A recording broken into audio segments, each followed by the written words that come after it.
son of superstar Lebron James suffered cardiac arrest during college basketball practice. It's stunning. It's shocking, really.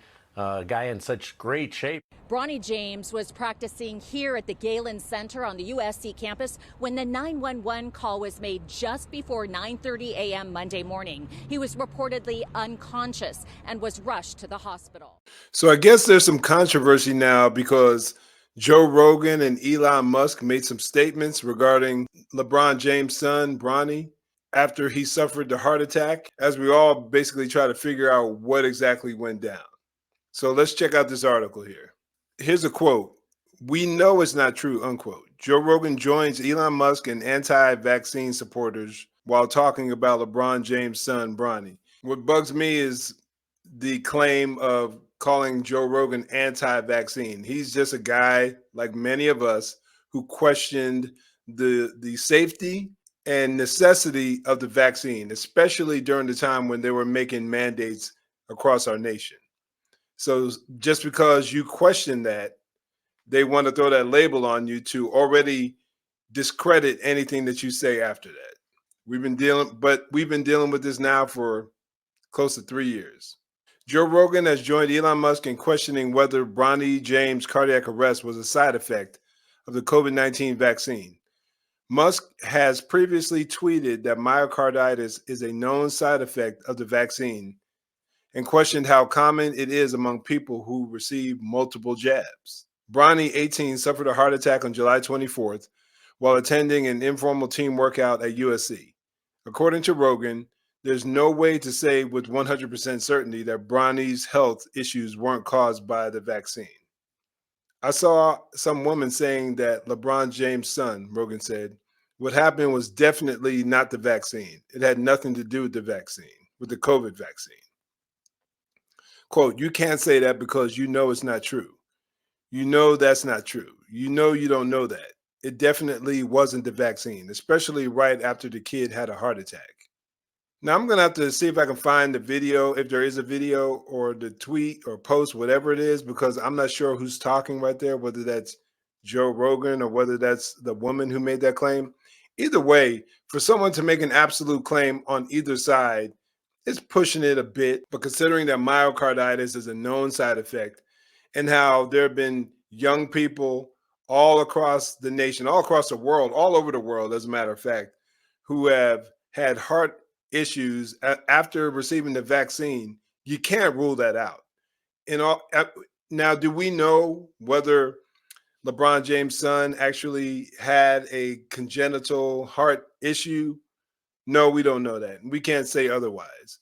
But you can't help but think that there's something going on, and you're not wrong for thinking that it's vaccine related, especially knowing how the media and big pharma has suppressed information regarding anytime you challenge the potential problems related to the COVID vaccine. Just consider how you were immediately shut down if you made any statements questioning the treatments for COVID, if you made any statements against the vaccine, whether you were a professional in the field, a medical professional, or just a regular person who had questions. Time and time again, we were shut down. People had their channels taken down, channels demonetized.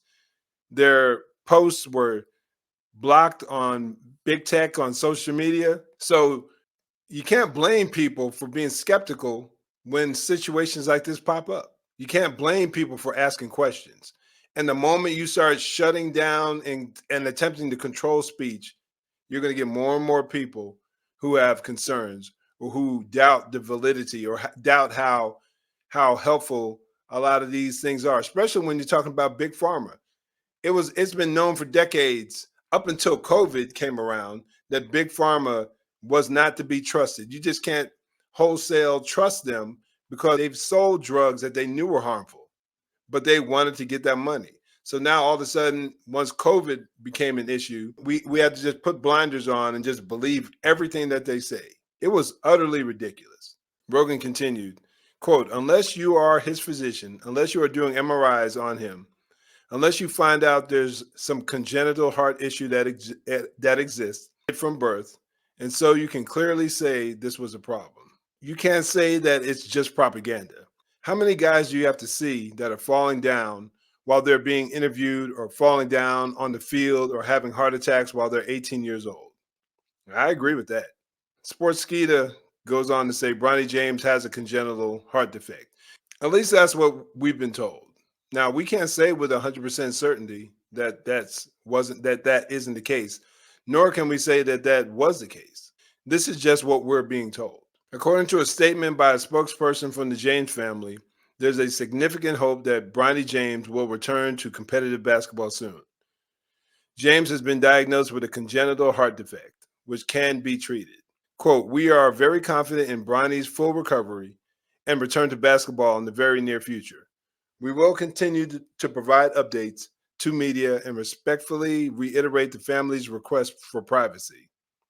USC coach Andy Enfield has since noted how the University of Southern California will remain patient and support Bronny in any way they can as he continues his recovery begins to receive treatment.